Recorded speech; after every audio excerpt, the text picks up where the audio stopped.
Good morning. It's Thursday, August 24th at 9 a.m. This is the Affordable Housing Growth and Development Trust Fund Board meeting.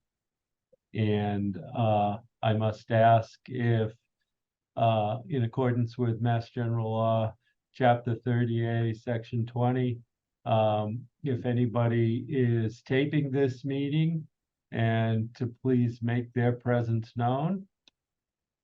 Seeing none, I'll move to a roll call vote of the board. Laura Schufeld, Present. Wendy Northcross, Present. Mark Meld, Present. Andy Clyburn, Present. Mark Els here. Okay. I'll ask if there's anybody from the public that wishes to comment relative to this board meeting. Seeing none, I will move into topics for discussion. First topic is approval of the minutes from 8/4/2023. Did anybody, I think those were attached to the agenda that got sent out. I don't think Laura and I were there for that meeting. Were you there, Laura? Yeah, okay, Laura was there. I know I wasn't. Thought I saw. Laura, you're muted. You're What's muted. that? Go I ahead. think it was there. You were Yes. there? I think so. Yeah, You were there, Laura. I was there. It Okay. was just me then. I don't remember seeing the minutes. I'm sorry. I don't either. I didn't see the minutes either. I didn't either. Yeah, Jillian. they were sent separately, and I apologize if they didn't go through. I can send those again. Obviously, we can Well, hold. why don't we take those under advisement and you can send those out, and at the next board meeting, we will take them up, Jillian. Very good. Thank How you. is that? Thank you. I appreciate that. All right. We'll move into item number 2. This is a continued application for $500,000 for redevelopment funding for Jake Dewey for Linnell Landing to renovate an existing 3-family building at 50 Yarmouth Road on 0.39 acre parcel and add 3 new buildings with 8 new 1-bedroom and 4 new 2-bedroom units, including 1 inclusionary at 65% AMI and 1 affordable at 80% AMI. Okay, at this point, does any supporting staff have any comment on this one? Otherwise, I see Mr. Dewey is here with us. So, Jake, welcome. Thank you. Okay. We did, we discussed this at the last meeting, and I know you weren't here. I'm not sure if anyone else was not present. But just quick background on it. Again, it's a existing multifamily structure that we're going to keep, sort of with a historic nature to the building. And this is sort of an infill small development in the rear of the lot. Trying to be at a pretty attainable rate. And then I've requested funds to support the units in the amount of $250,000 per unit. We did look at, I know we discussed the inclusionary component. I had a discussion with Elizabeth offline in between meetings here a little bit. I know that there was some comparison to 850, the Tim's project, the luxury apartments at 850, and the way those were supported and the inclusionary requirements for those units.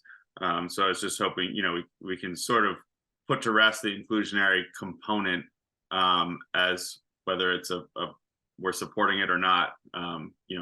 Yes, they are going to be there, but to support a whole project to get to a number of having inclusion is really important that we have some of these funds to support it. Obviously, to Wendy's point at the last meeting, the cost of our market now is just so expensive. To do these small projects it's really important to have the trust support. And that's sort of why I've come forward to ask you guys to support us on this. Okay. Thank you, Jake. Appreciate it. At this point, is there any discussion by trust members relevant to this this application? And I'm assuming because none of our staff commented initially, that they don't have any comment at this point. But if that's an incorrect assumption, then, well, wait a minute, Elizabeth Jenkins put up her hand, so I'd like to hear. Yeah, I will please. just say, we worked with our housing consultant and walked through the pro forma that Mr. Dewey provided. And we're able to confirm that all of the costs that were laid out in there were in line and had no concerns with the way the project was presented in that pro forma.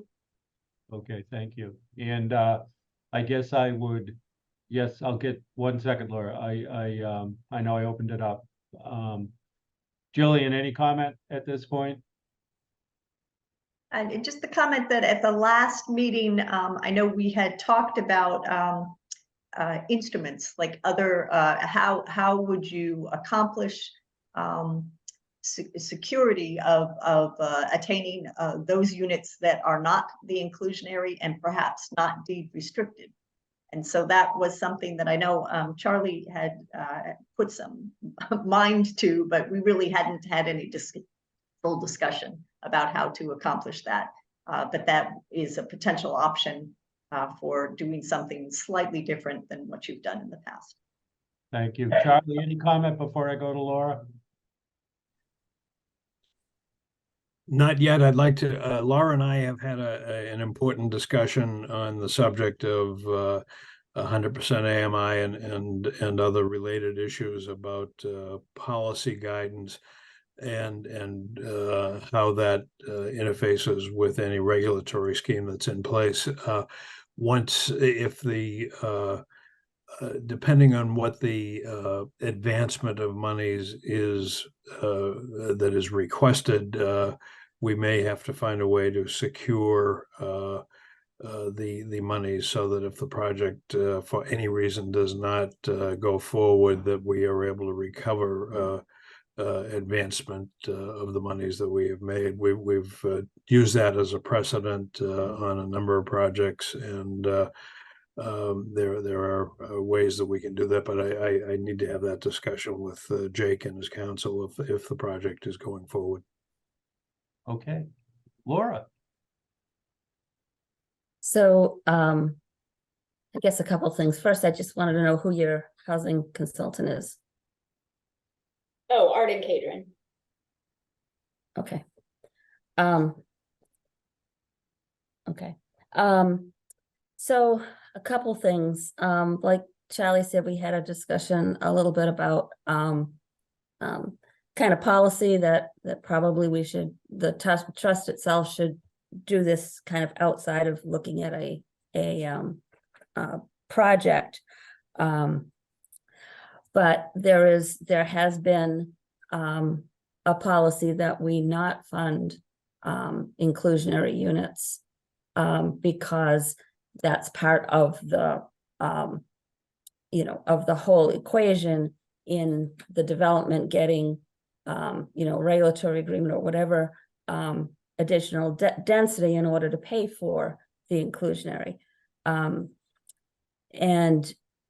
I know there's arguments both ways whether that works or it doesn't work. In looking at the pro forma in this project, one thing that stands out is that the rents that are proposed for the market rents are lower than what market rents are right now. They're significantly lower than the 100% AMI. And, I hate to keep going back to 850, but we saw it in 850 where they told us they were going to be giving us market rents. The market rents were going to be $1,500 to $1,600 for a 1-bedroom. And lo and behold, they finished the project and they're $2,900. So they're almost twice.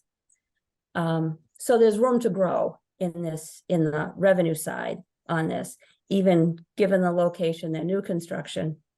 Right down the street, Bass River Properties has a 150 square foot studio for 1750 plus.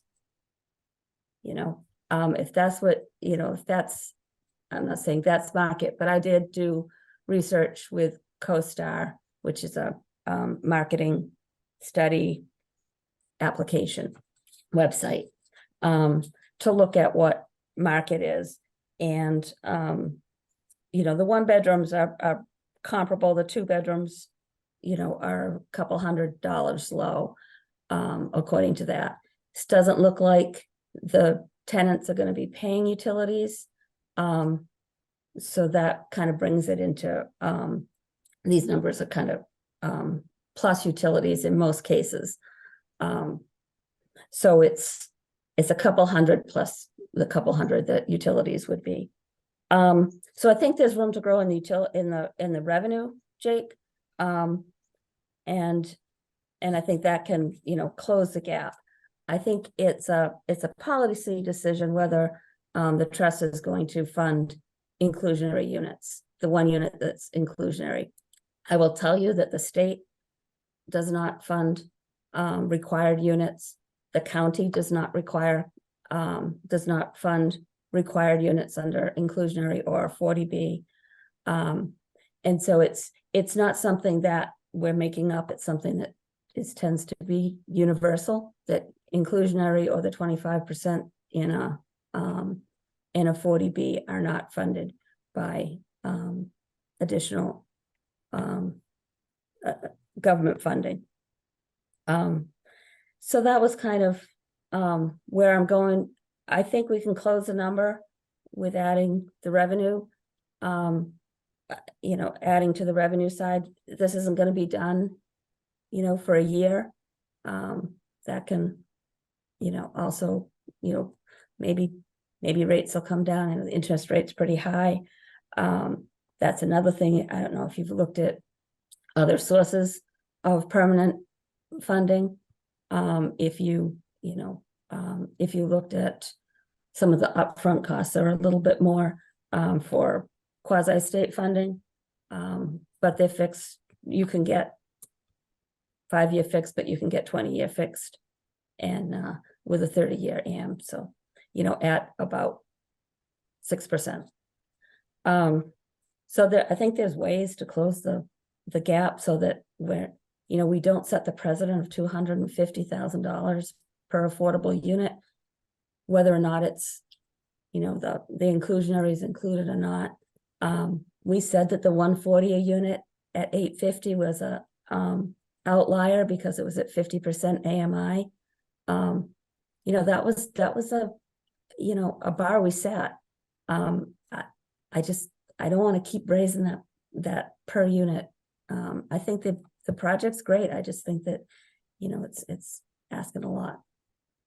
Thanks. Thank you, Laura. Andy? Yeah, thanks.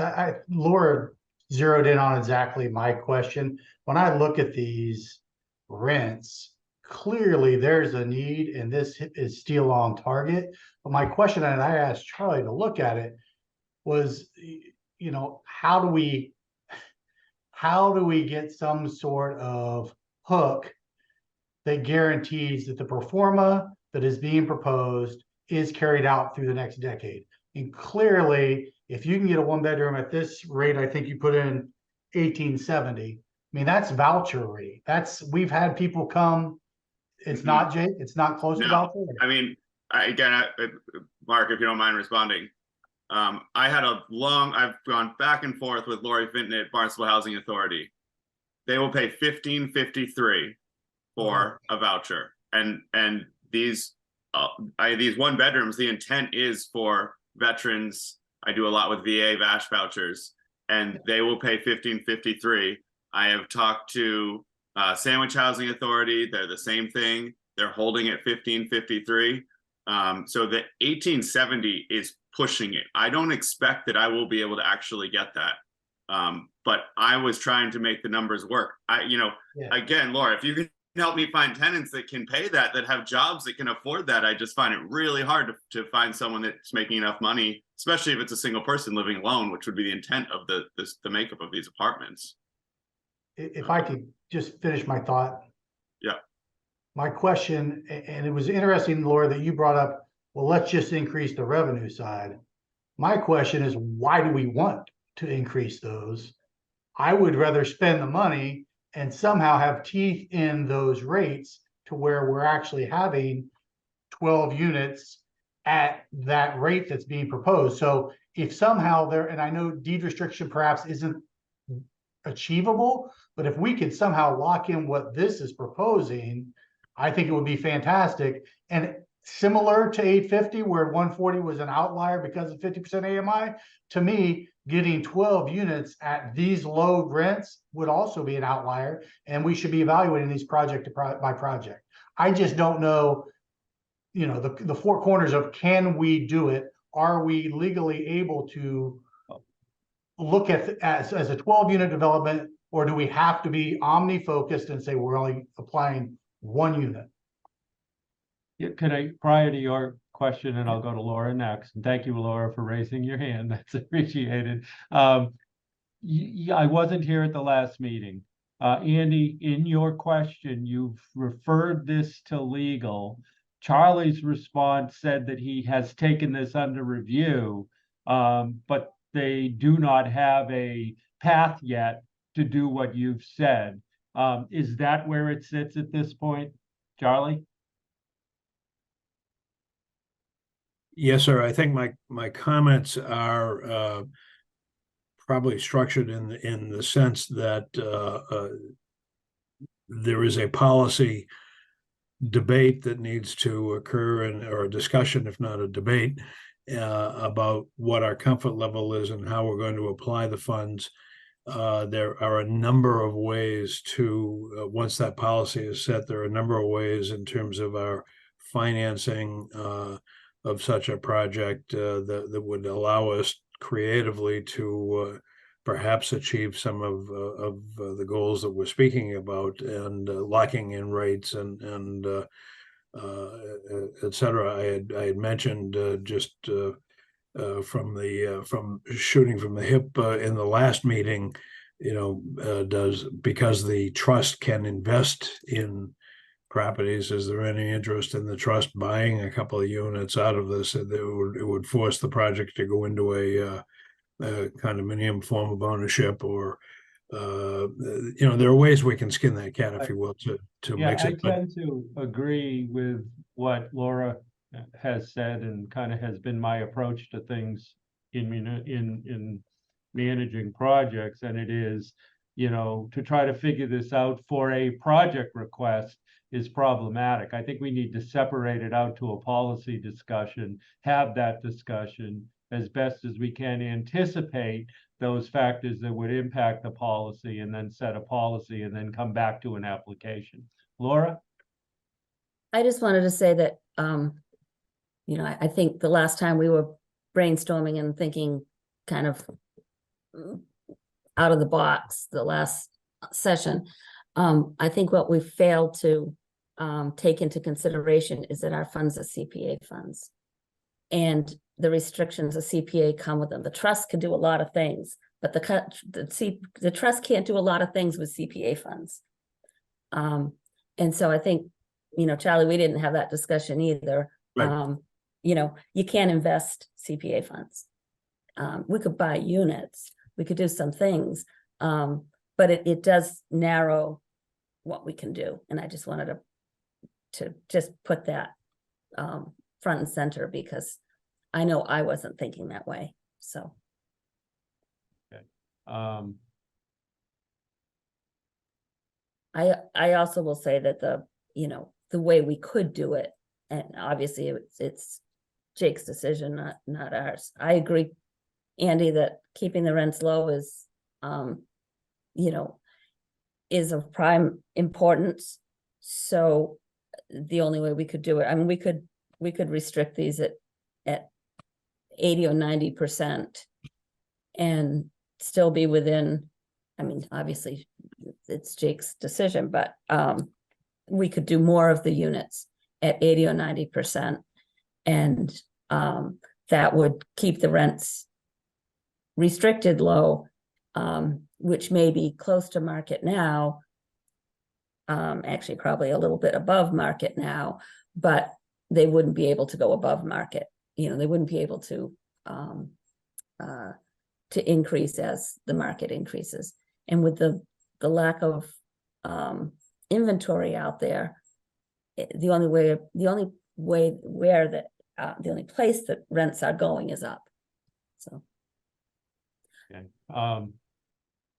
Jillian, hold this as a topic for future meeting relevant to the policy discussion. I don't want to short Jake Dewey at all on his application, but we need to bring this general issue back to the board for future discussion. Elizabeth Jenkins, please.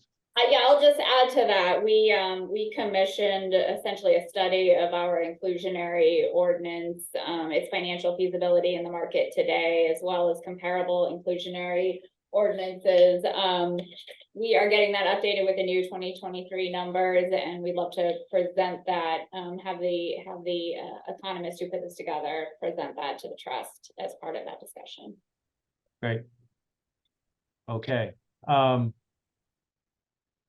Other board members to comment, and then I want to go back to Jake with a question. Thank you, Wendy, please. Yeah, I think I continue to be really frustrated that we can't find a way to yes here because, again, I'm not the housing expert on the Economic Development and Housing Trust Fund. I'm the economic development hat person here.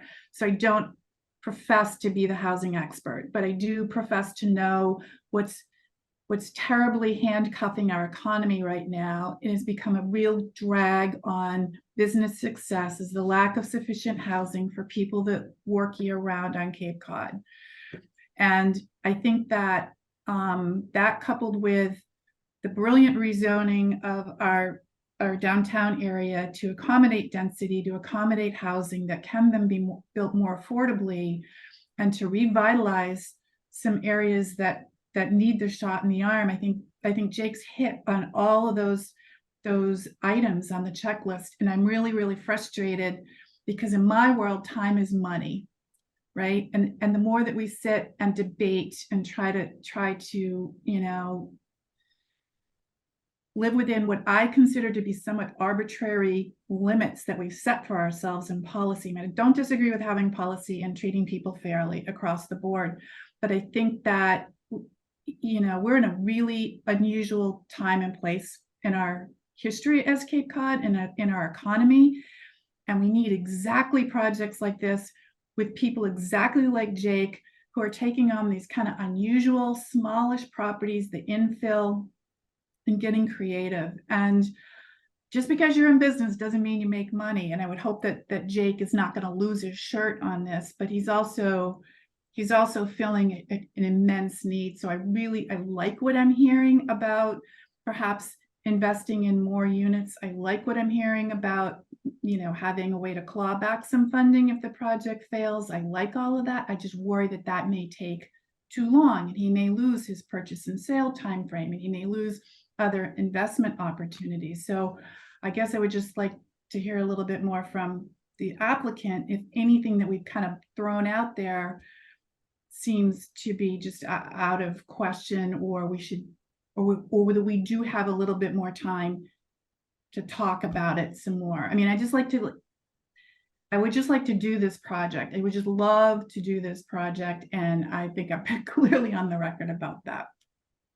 Well, thank you, Wendy, because you've just framed my question to Jake, so I don't have to say it now. Jake, your thoughts, please, sir.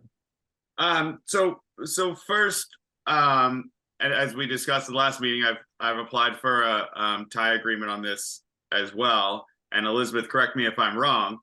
You know, with the other ones that I've done, I've stated the rents up front and been somewhat obligated by the state to follow through to lease up at those rents, and have done that on the last two projects.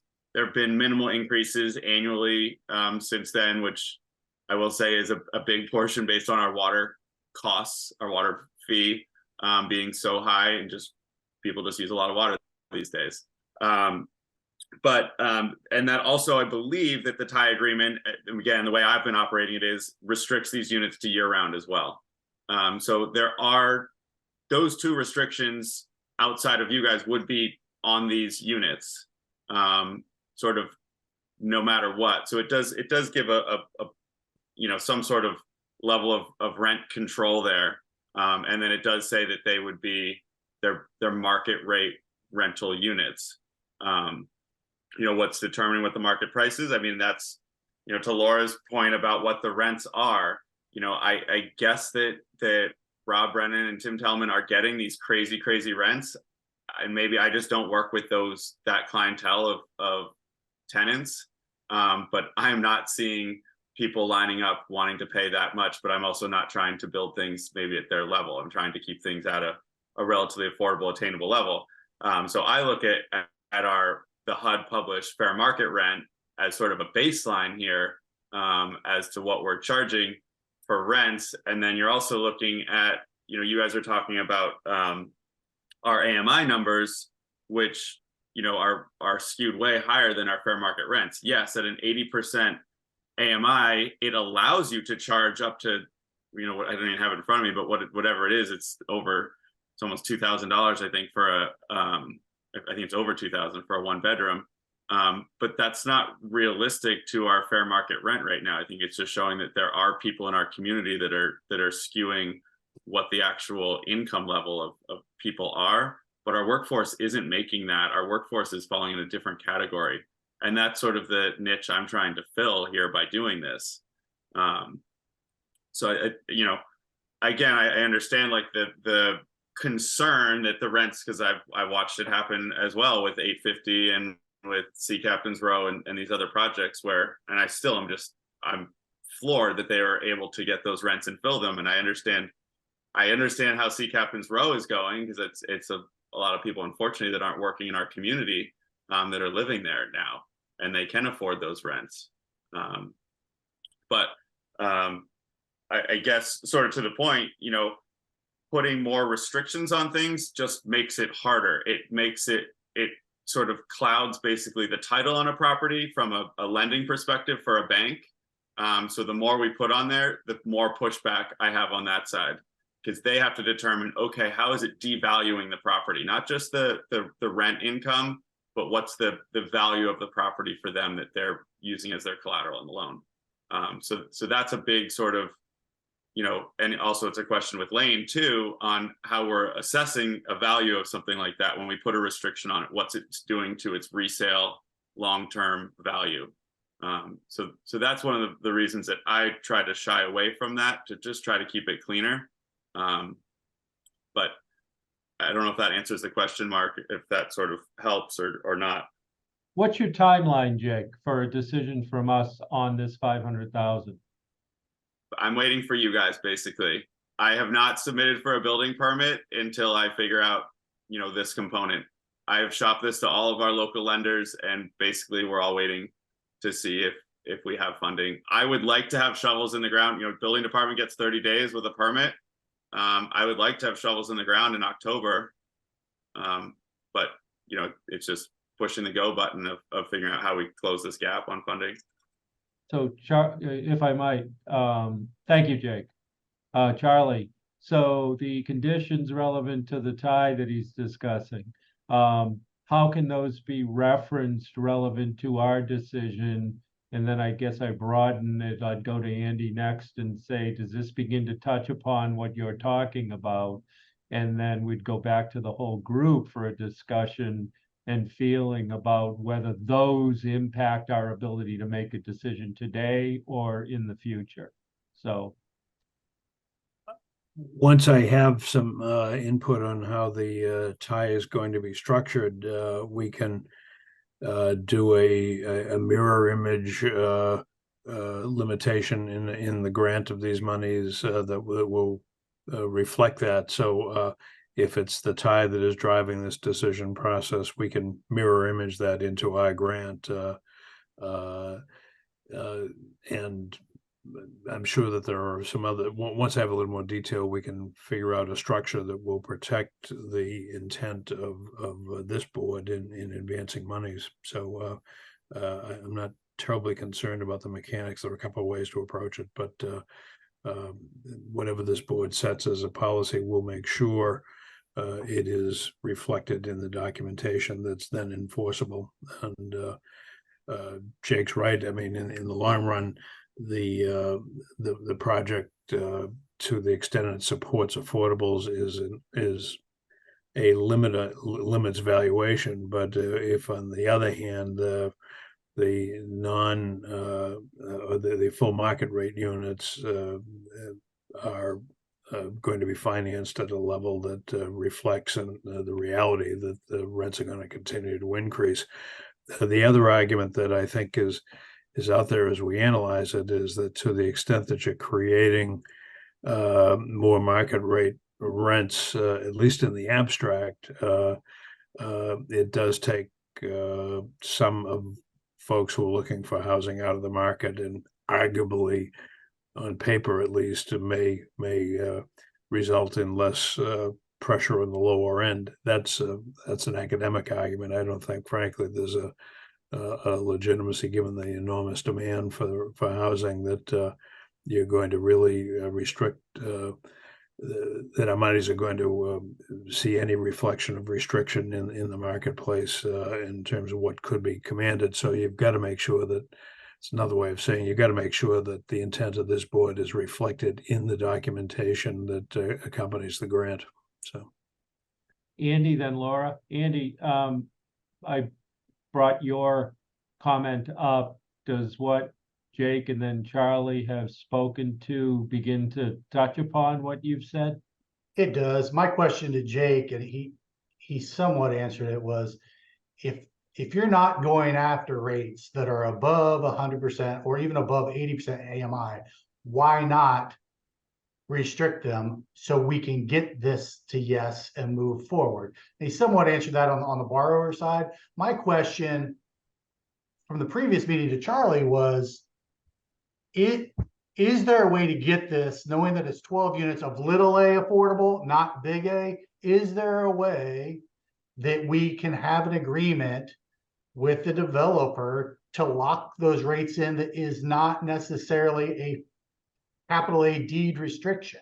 And I still haven't really gotten the answer to that.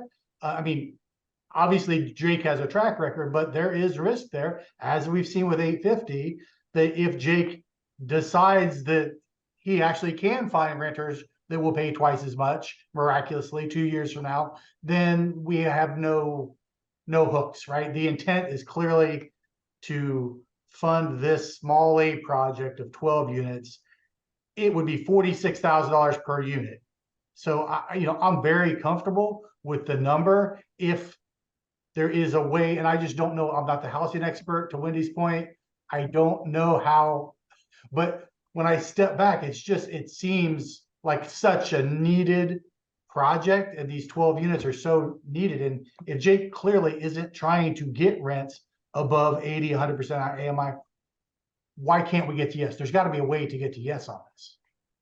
Laura, please. I'm just wondering who enforces the tie restrictions, because obviously other projects have ties and they haven't abided by that. If it's a condition of the tie, who enforces it? Does anyone look at it? Obviously not. Is anyone going to look at it? That's just my question. I would hope that someone's looking at it, but nobody's enforced it. So it would have to be, there would have to be, an agreement, with, like Charlie said, that mirrored it for the trust money, but who's going to monitor that? Because nothing's getting monitored right now.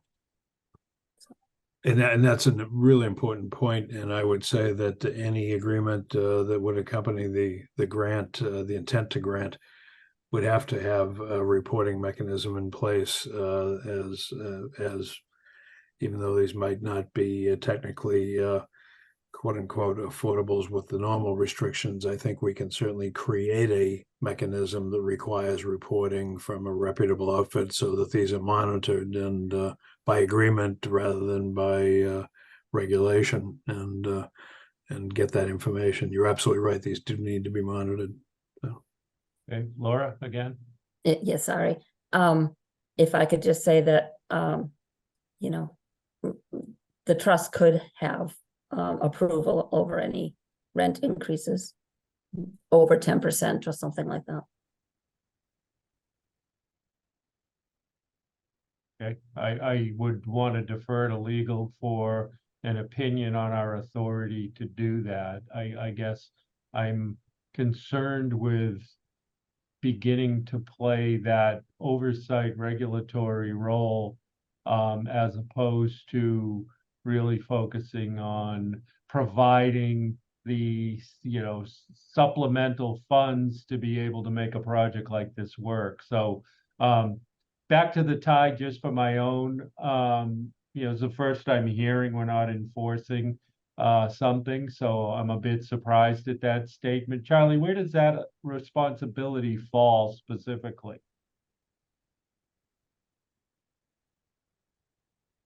I think we've assumed at our end that there are monitoring devices and reporting. We're going to have to look at that more closely, and I think Laura's point's well taken. So again, I think as a practical matter, to your question, can we create an agreement that has enforceability in it? I think the answer to that is yes. And that agreement would be recorded and would provide the leverage for us with default provisions to say, one, we need the reporting, and presumably the reporting should reflect, for this matter, what the tie is, so that there is a coordination there, and we can create, because it's a voluntary contract, we can create the reporting mechanism in there on both subjects to make sure that any tie that is granted on this, as well as any grant from you folks, has the tracking mechanism in place, and it will be presumably paid for by the developer for the consulting that we need to track this. But we can achieve that, and it can be enforced. It's a contract, and it depends on what you put into the contract. Understood, but okay, so, and I'll go to Elizabeth next, but are you when you make that statement, Charlie, are you talking to me as the chair of the trust, or are you talking to me as the town manager? I think both, frankly. If to the extent that the tie has that there is concern about enforceability, and it's a very legitimate point, we can create a document that accomplishes dual reporting mechanisms, one to you and one to you as manager for the town, and one as to the trust. So I would go back to, and not to belabor this, but I would go back to who has the authority to create the tie. That's where the responsibility to oversee whatever those tie requires should fall. And then from there, it should report out. If it's the town, then it's the town, and they can report out to the trust. I'm, you know, and this is my opinion.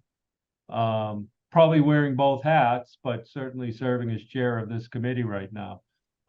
Let's think about that. Elizabeth Jenkins?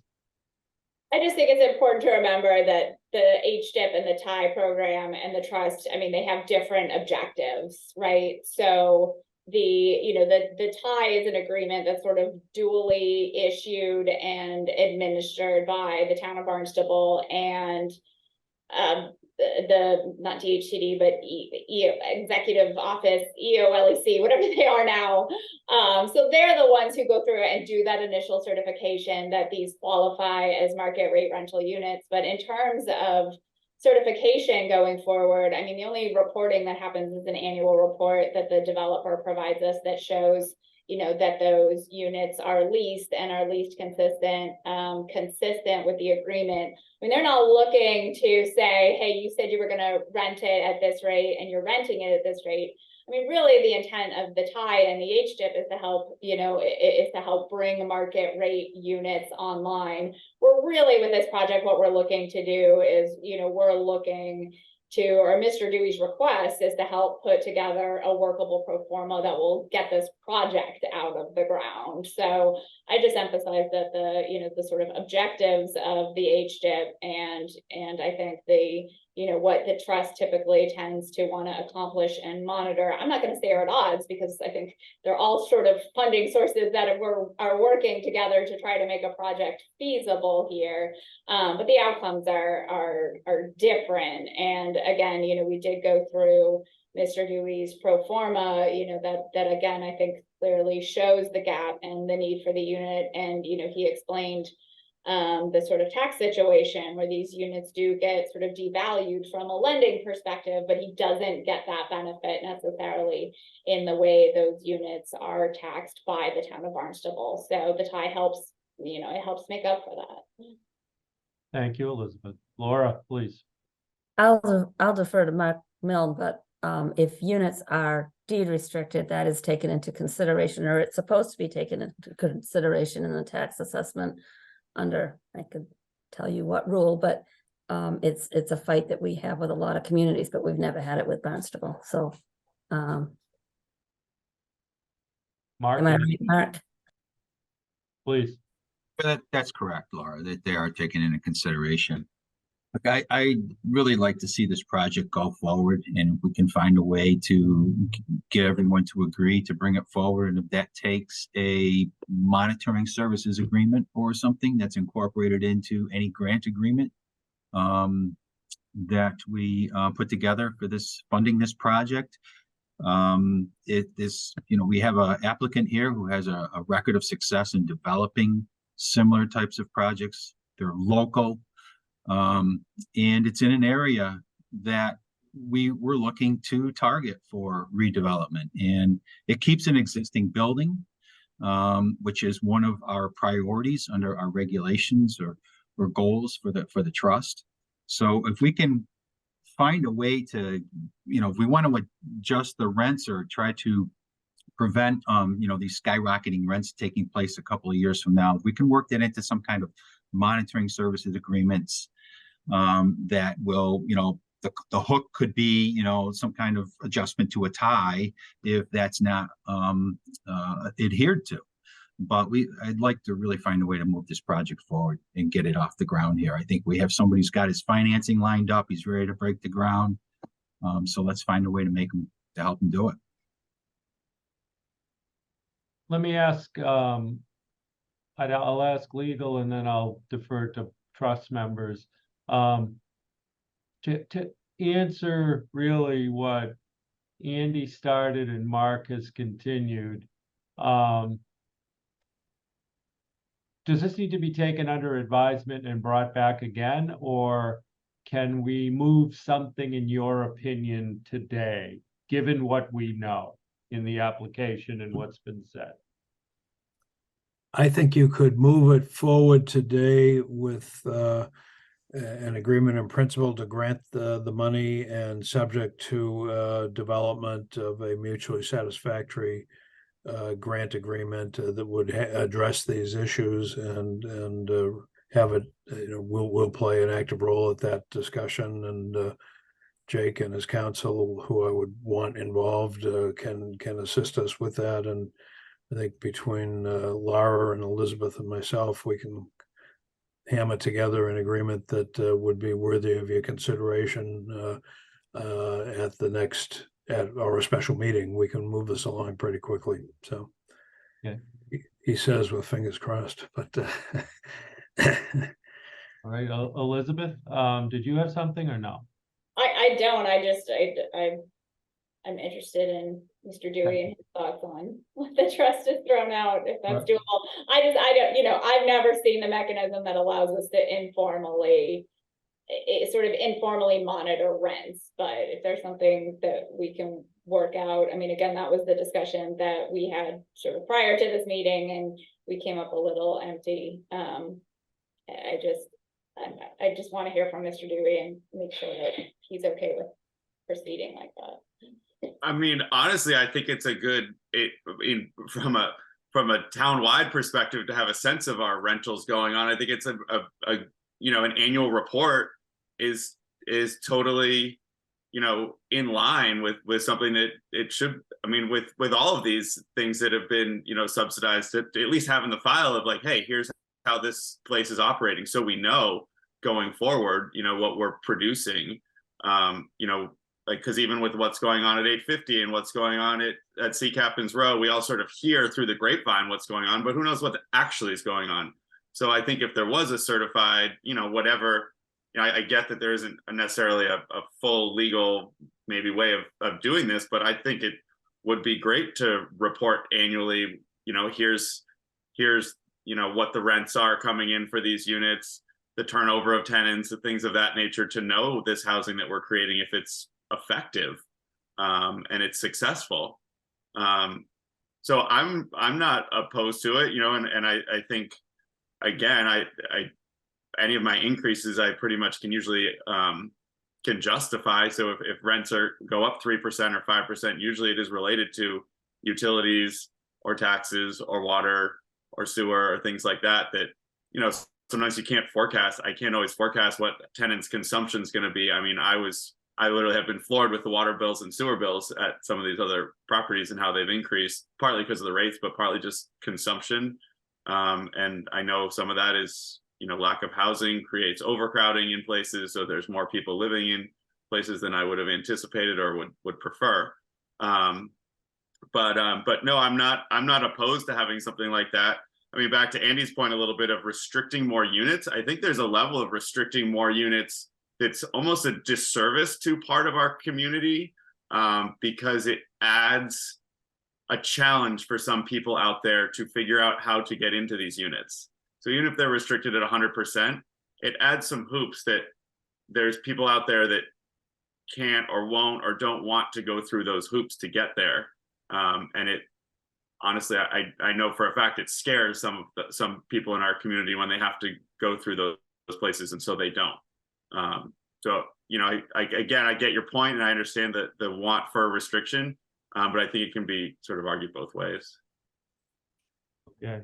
Yes, Charlie, please. I just quickly observe as I'm listening to the discussion, all legitimate points, but if we're going to advance this kind of money on the expectation that the goals that we're setting are being achieved and honored, there has to be some teeth in the agreement that if, and again, this is in the abstract going forward, because this will set policy, but if there's a clawback, if someone's in default of this agreement, that's how you get compliance, quite frankly. And otherwise, a year from now, circumstances change, ownership changes in some way, or the demands on ownership change, and the agreement's not being honored. You got to have some teeth in it. So otherwise, you're not going to have an enforceable agreement, and we will have spent a lot of public money and find ourselves not achieving what we intended with the grant. So it's got to be in the grant, and it doesn't need to be onerous, but there does need to be some teeth in it, and in a way that survives changes in ownership and potential foreclosure or something else. So those are elements that are difficult to talk about, but any reasonable approach to those, we can find a way to put it into the agreement and have this thing enforceable. So, well, at this point, I know what has been said, but to achieve what you've described, Charlie, if the applicant is amenable to that discussion, don't we need to take this under advisement and come back with a more structured vote of this board for consideration? Or are you thinking that you're going to try, if the board wants to move this today, you're going to try to do this now on the floor of the meeting? No, I'm not going to do it on the floor. It absolutely needs to come back in a well thought out, structured agreement that Mr. Dewey and his counsel and our office are comfortable with, and have the blessing of the board as to the content of it, which will be shared through staff with the board members in advance, so that we can have a productive, quick discussion on it as soon as we could complete that agreement. So our And- next meeting, September 1st, and so is this something that, unless I'm incorrect, but, so is that something that might occur, by September 1st? Or are you suggesting a subsequent meeting? And I would want to open it after you and I have finished this discussion. I want to open it up to all the board members to share with me their feelings at this point. But what are you thinking, time-wise? We could put it on as an agenda item for the first. I think with all that is on our plate on some other matters, that's optimistic, but I'm not adverse if we can clear some of our path forward in the coming week. But we can Generally want to, as much as we can, short of additional questions, I'd want to try to get a date certain that we would have something for consideration. So if you think the first is, I don't say, I'm not a 2 week, when I'm asked how long it's going to take, I don't say 2 weeks, knowing that that's just the general response people give. I'd much rather. So what you feeling here? Can we have something in draft for September 1st, or does it have to be the subsequent meeting or some meeting after that? And then I'll bring it back to the board. What's your feeling, Charlie? I'm looking at the calendar.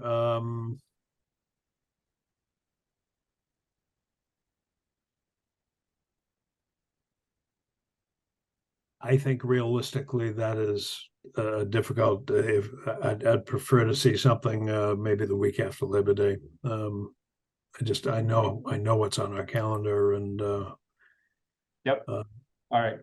Thank you, sir. Andy has his hand up, but I'm gonna go around the board to see if there's any Sir, further. I was gonna wait until at the end of the meeting and suggest changing that date regardless. That's 1 week from today, or 1 week from tomorrow, and it's the Friday of a long weekend. So I was going to ask for a possible reconsideration of bumping that to the one day the following week regardless. And I would definitely not put legal in the position to try and wrap this up in 1 week. Understood. That's understood. Further discussion. Laura, please. Sorry, I did have one other, Yes, of course. Other- through you to Jake. I'm wondering, who's gonna be doing the compliance on the affordable units? Because that wasn't clear. Most likely Hack would do it. I've worked with Mary before, Mary Wagon, and so I know Hack, I've worked with Hack on it, but I know they have themselves set up to do lotteries, etc. now. And so I would intend to engage with them, most likely. On a long-term annual Yeah. compliances and new, okay, Monitoring. that was, Great. that was my Any, other point, thank you. thank you, Laura. Any other board member wishing to speak to this at this point? Okay. Would the board agree to have Jillian look at the next available Friday? I know it is an item number 6 on our discussion, but having, listing the next meeting, I'm sorry, not 6, 9. The listing the meeting as September 1st, but would the board be receptive to Jillian looking to move that out? And the only reason I'm asking now is because I would suggest to the board that we move this to that meeting with the anticipation of receiving the wording of a draft vote before whatever the date of that meeting, so that we could give Mr. Dewey an answer relevant to his application.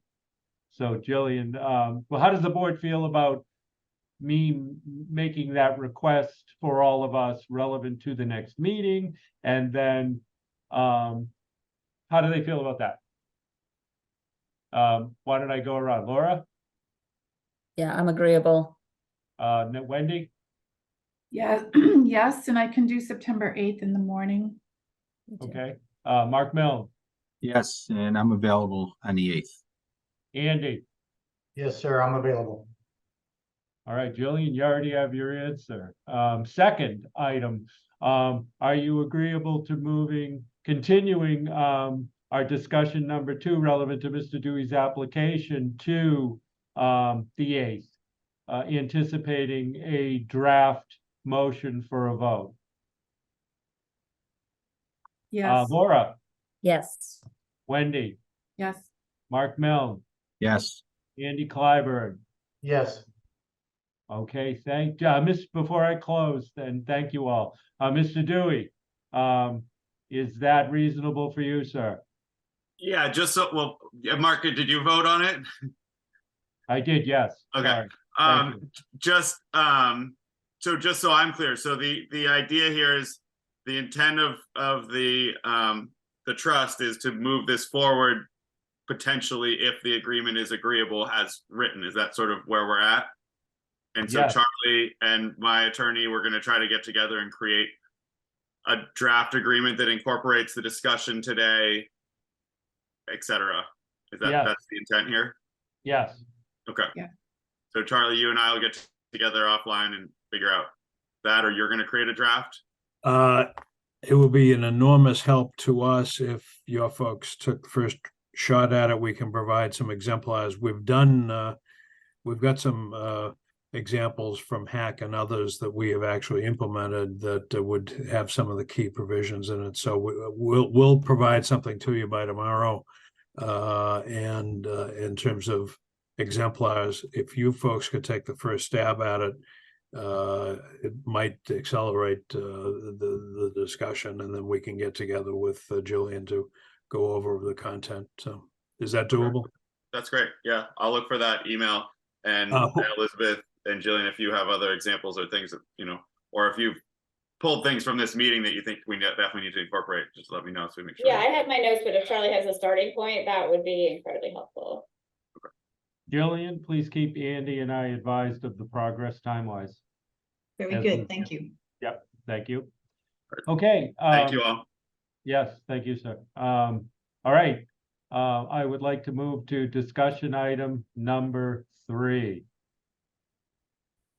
This is a new application for $50,000 pre-development funding to Nathan Hirschler for Bread and Roses to cover due diligence architecture and performer investigation of renovating the second floor of mixed-use property at 296 to 302 Main Street on a 0.23 acre parcel to convert 3 one-bedroom and 1 studio apartment to 2 affordable at 60% AMI 2-bedroom apartments.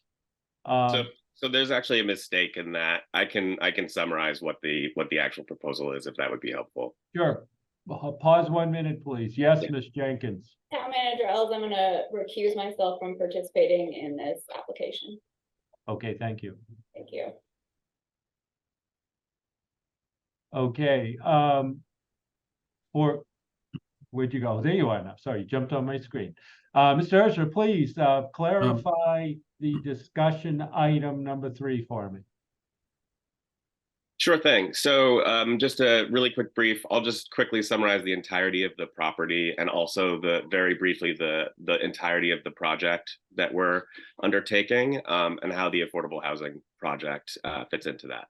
Okay, but 1 second, please. Pause for 1 moment. Thank you, sir, and Yep. I'll come right back to you. Charlie McLaughlin, a modification of an application item on the floor. Is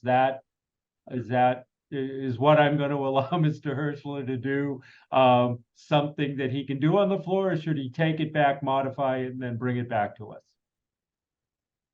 Ideally, having a complete application that's accurate should be in front of you. I don't know what's. So it is accurate. It's just misrepresented in the title. Just hold 1 second. 1 second. In my mind, I have the word, is the modification substantial or not?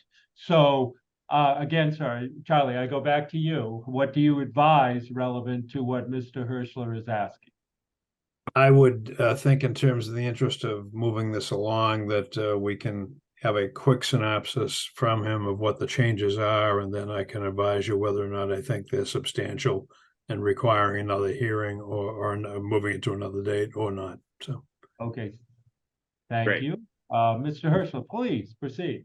Absolutely. So my building is 296 through 302 Main Street, and it consists of a number of businesses and individual apartments, which I think is where some of the confusion is coming in.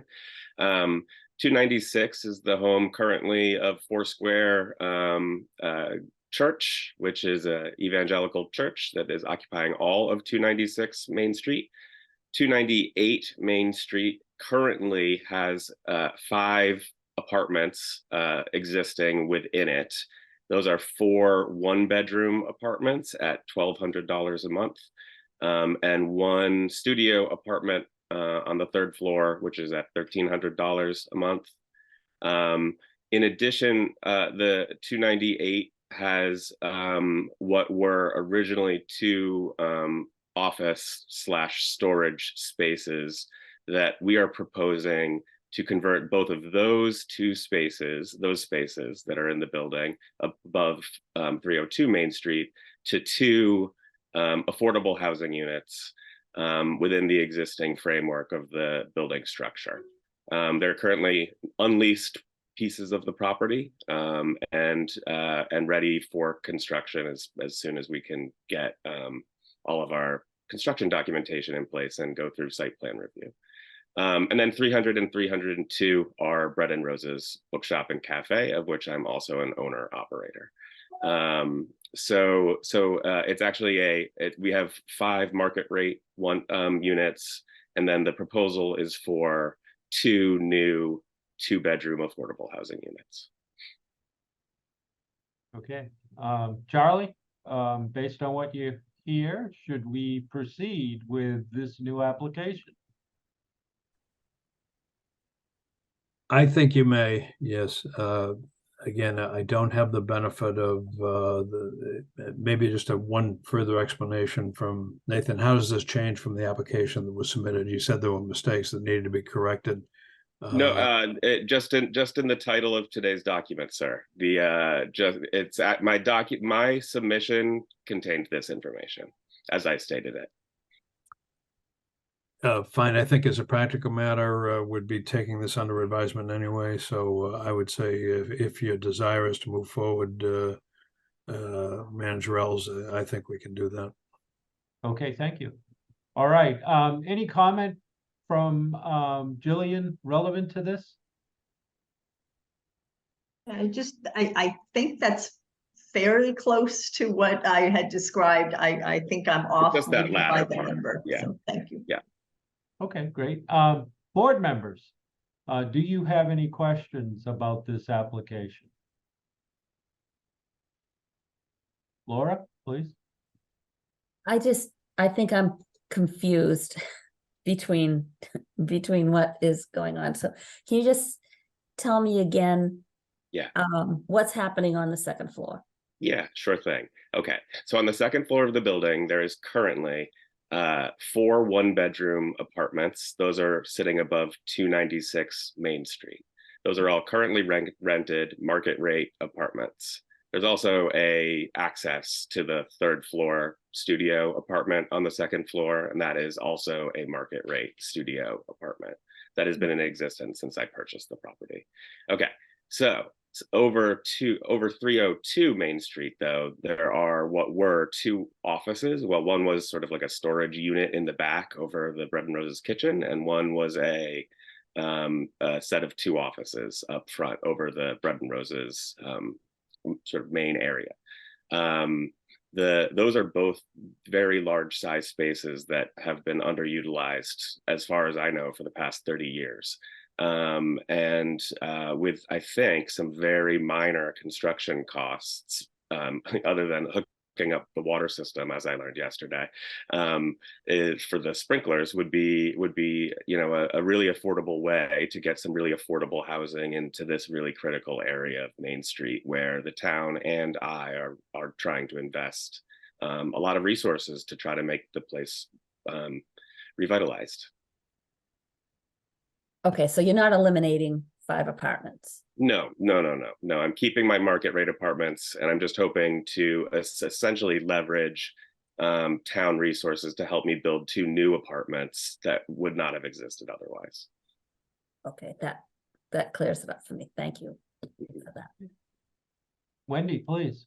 So I guess, so why are we talking about the 5 apartments? Are the buildings connected in between internally?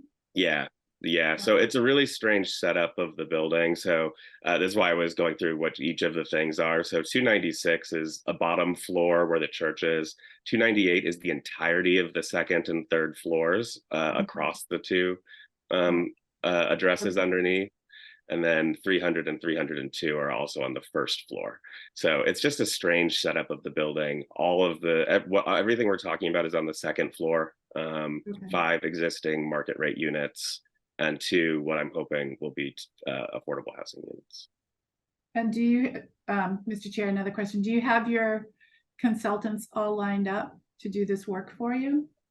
Yep, we're about halfway there in terms of having all of the, so we're in early stages still.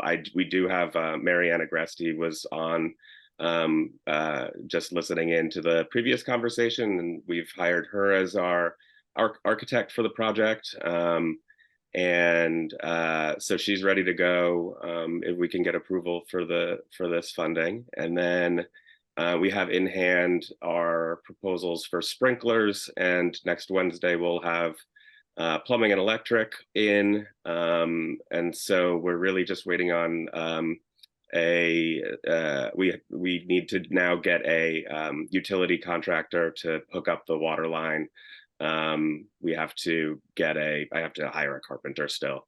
But for the most part, we're about 80% of the way there towards actually being ready to start construction before we even have our construction documents in place. So we're in okay shape so far, I think.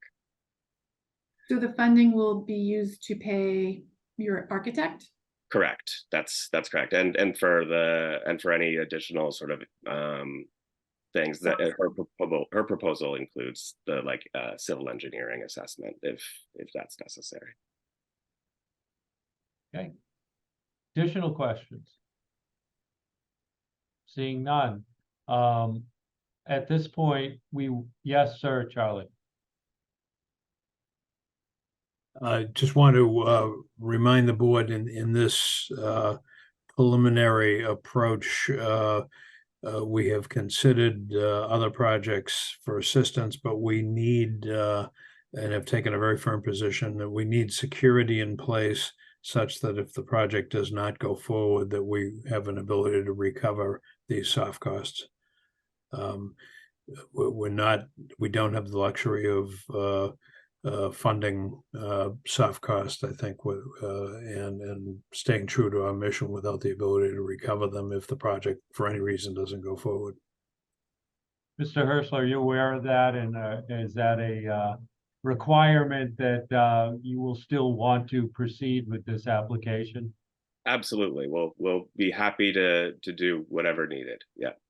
Okay, so if we move this to our next meeting for a vote, will we be able to put together the information we need so that we can consider making that type of decision at that next, sounds like it's going to be on the 8th, but sorry, was that for me? Just to clarify. No, sir. Yeah, Really, okay. I think it's to Charlie and Jillian, more procedurally with Jillian, but I'll come back with a question. Charlie, any of the paperwork, will we be ready to move to a vote, in your opinion, at that point? I think we'll need to have direct discussions with the applicant to understand what security is being offered, and we've got templates. We've had a couple of successful approaches on other projects that we've secured. So as soon as I understand what the nature of the security is that will be offered, we can put something together that would allow us to construct a potential vote for you on the 8th. Great, thank you. Great. And then Jillian, in your review of the application, was the application complete in a manner that allows us to proceed? It appears to me to be complete, and I do think through just looking at our prior instruments, it does appear that we could do something that would secure this. That's my impression. Okay, So Laura, the- were you gonna put you? Thank you, Jillian. Oh, no, Yes, I was just gonna say that, make sure that the applicant is aware that we dole out the money as the tasks are completed. Yes. Yeah, thank you. I appreciate that. Yeah. I have a fair amount of experience with government restricted funding, so I get Yeah. all those different backgrounds in me. I appreciate that. And just to Yeah. your other question, Laura, from before, I also have Hack. I've reached out to Hack, and we're all set in terms of setting up the compliance structures for maintaining the affordable housing. Yeah, I seen that you had some experience, but I just wanted to be clear so Yeah, that thank some you. people I think they get appreciate the 50 grand in a check. So, okay, so I'll ask the board procedurally, can we move this application to our next scheduled meeting? Laura, yes, Wendy, Yes. Mark, Yes. Andy, Yes. Mark Ells, yes. Okay, great. Thank you, sir. Thank you so Appreciate much. I you. really appreciate it. Okay. All right, moving on to discussion item number 4. Community Preservation Act funding transfers to the trust. Mark Milne, please. Thank you. So currently, there remains a little over $1 million of funds within the Community Preservation Fund that are dedicated to housing. And my thought here was to perhaps put together our next request to the Community Preservation Committee for a next round of funding, at least for the minimum amount of whatever the balance is dedicated to housing. But then we may, considering they have about $9 million of undesignated funds, we may want to up that request to another $2.5 million. And I did speak with the chair, who was supportive of a request coming forward to the Community Preservation Committee for our next round of funding. He was receptive to that idea. So I just wanted to put it out there to the rest of the board members, what you think we should ask for. If it's more than the minimum that has been set aside for housing, or should we go for, perhaps another round of $2.5 million? If I might ask you a question, Mark. Where are we on the use of the 2.5 that we received with our last request? So the only funding we've done out of that, I believe, is the 1.4 million for 850 Falmouth Road. And we have these 2 applications before us now. So it's we're about halfway through the funding that we have. Okay. on hand. I'll go Jillian, then Laura, then Wendy. Jillian, please. We also had our commitment to forward 2 that we should at least take into account. They have not applied for any funding yet. I mean, in other words, they've applied, but they haven't requested their instruments yet. So we are, and that is 375,000. Thank you. Laura, that's what I was gonna say. thank you. Wendy, So I think we should ask for more and look at creating a buy down program, down payment assistance program or something like that. I think the need out there is great. I've had a few interesting conversations over the weekend at the West Barnstable Festival, and people came to me talking about housing, just trying to sell raffle tickets. There was pretty robust conversation about housing, and there seemed to be some appetite from people that were gathered around who I didn't even know who they were. They were just offering their opinions that citizens of Barnstable should and could help more with people in home ownership. So if the trust can be an instrument for that, then we can get CPA funds to fund a structured program that maybe Laura can help us with, some models. I think that's a worthy ask. Thank you. I will just note that Director Jenkins has returned to the meeting during the discussion of Community Preservation Act funding. Andy, please. Sorry, I just was going to mention, we also have HAC, and their ask, they came before us. We do anticipate them coming back at some point, and that was an ask over $1 million as well. Okay, I'd like to return a question to Mark Milne. Mark, given the discussion that we've had, do you have a recommendation as to how to proceed with an amount? Yes, I would recommend that we bring forward a request for $2.5 million, similar to our last two funding requests. Okay, do I have a second to that Second. recommendation? Second by, I think Andy went first. Wendy, thank you so much. Okay, so I have a first and second on that.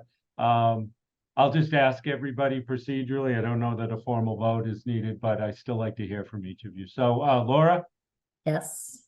Wendy, Yes. Mark, Yes. Andy, Yes. Mark Ells, yes. Thank you. Okay, moving on to discussion item number 5. Trust Administrators Update. You've got 2 bullet items there. The first, discussion of additional options, tools to fund or incentivize increased number of new affordable units or subsidized affordables for rents within the trust projects. Jillian, why don't you do that one first? And it just very brief, these are ongoing discussions. Charlie and I are working to come up with some other options and tools. I'm also talking with Laura for just, so I'm working now with 2 of your members. So it's sort of, I guess it's not really a subcommittee, but we're internally trying to work on these things. So we don't have anything for you today, but I think that I can report we are progressing and hopefully discussion continues. And I invite them to comment if they have anything further they'd like to say on that. Okay, any comment on that item? Second item is that I see none, therefore, second item, discussion of fair marketing monitoring and technical assistance and guidance, Jillian. This is one that Laura had suggested we should look back at the lottery that was done for 850 Falmouth Road and come back with some suggestions, maybe some little critiques and some included recommendation for policy in how those monitoring agreements are set up, how early we ask applicants to engage that monitoring and review. And the marketing piece of just to make sure that the process is streamlined. So that was something that we both observed was a little shaky on that round. There were lots of delays and some questions. So we were hoping to come back with something. We don't have anything for you at this meeting, but we would hopefully bring you back sort of a report and some recommendations. Laura, please. I'll just add that we were looking at coming back at the next regular meeting, so I wasn't expecting it to be on the agenda today. So, but we will come back with some. We've talked about some recommendations to that could be, make the process smoother and in compliance with the state laws or state guidance. So we'll Thank do you. that at the next one if we have time, or the one after that. I think we don't have any lotteries coming up too soon, I don't think. But we do want to have something in place before we have another one. Thanks. Okay. Thank you both. Yes, Jillian. And just, I would ask that we not try to put that on for the 8th. If we can extend that a little further, I think it might be a little bit more helpful to have your discussion of that. Fine, we'll move it to a future meeting and I'll ask you, Jillian, as administrator, to coordinate when that should be brought forward, okay? Thank you. Okay, moving on to discussion item number 6, planning and development updates from Elizabeth Jenkins, Director of Planning and Development. Elizabeth? Sir, I have no substantive updates from my report last week. Okay, thank you. Thank you. Number 7, topics for future meeting and agendas. I think we brought up the policy discussion, Jillian. Any other suggested topics for future discussion, trust members? Yes, Wendy, please. Just a thought after the last meeting is that, Mark's done a nice job of telling us how much money we have in the trust, but I don't think we're clear on what our operating budget is. So if just an update on our budget and what we've used year to date and what we might have that would roll into projects, excuse me, maybe. Doesn't have to be a lengthy discussion, just a quick report. Thank you, Wendy. And Mark, could you broaden that to include, we had a discussion about kind of obligated and then pending. And now we'll roll in operating. So just a simple spreadsheet that kind of illustrates where we are with the funds we have available as part of what you'll update us on? Yes. Thank you, Sure. sir. That's great. Appreciate it. Okay, moving on to the next discussion item. Matters not reasonably anticipated by the chair. I don't have any. Would any board member like to share something that has not been anticipated? Seeing none, we'll move to the next meeting date. Originally it was stated as first Friday of each month on, 9 a.m. and noted September 1st. I believe based on prior discussion now, we've agreed that we would like to see that modified. So I guess it would be the second Friday of September in this case, and it would be on September 8th. Finally, board members, do I have a motion to adjourn? So moved. Thank you, Wendy. Do I have a Second. second? Thank you, Mark Milne. All right, roll call vote. Oh, sorry, Charlie, please, sir. Thank you. If I could ask, Mark, if you and Jillian and Elizabeth could stay on just for a minute. We have a matter of some importance I need your guidance on, not related to the trust, but as long as we're all on this call, if we could just chat for a minute afterwards. Which Mark? I'm sorry, Mark Ells. Thank you, sir. Yes. Okay, relevant to the adjournment. Laura, please. Yes. Wendy, Yes. Mark Milne, Yes. Andy Clyburn, Yes. Mark Ells, yes. Thank you all.